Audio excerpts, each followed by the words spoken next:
Oublie les croissants secs. On fait le croissant aux amandes le plus gourmand du monde. Le secret, une crème d'amande ultra moelleuse et un feuilletage parfait.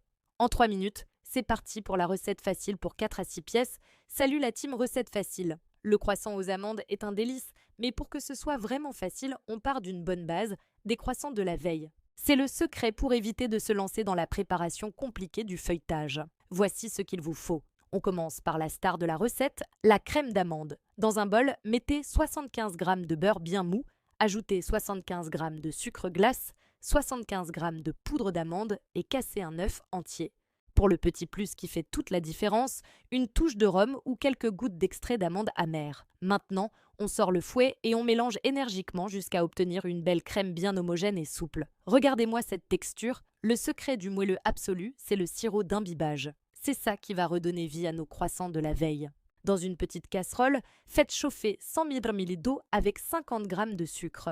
Une fois que le sucre est dissous, hors du feu, ajoutez une cuillère à café d'extrait de vanille ou si vous préférez de fleurs d'oranger.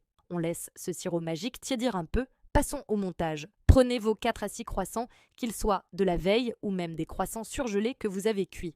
Coupez-les délicatement en deux dans le sens de la longueur, à l'aide d'un pinceau. Badigeonnez généreusement l'intérieur de chaque moitié avec notre sirop tiède. Allez-y franchement, c'est ça qui va rendre le cœur du croissant incroyablement fondant. N'ayez pas peur d'en mettre. Maintenant, la meilleure partie, la garniture. Prenez une bonne cuillère de crème d'amande et étalez une couche généreuse sur la partie inférieure du croissant. Refermez-le avec son chapeau. Mais ce n'est pas fini. On badigeonne aussi le dessus avec le reste de la crème d'amande, puis on parsème généreusement d'amandes effilées. Direction le four préchauffé à 170 degrés Celsius pour 15 à 20 minutes. Surveillez bien. Ils doivent être magnifiquement dorés et légèrement gonflés. Et voilà le résultat. Laissez-les refroidir juste un petit peu avant de saupoudrer un léger voile de sucre glace. Écoutez ça.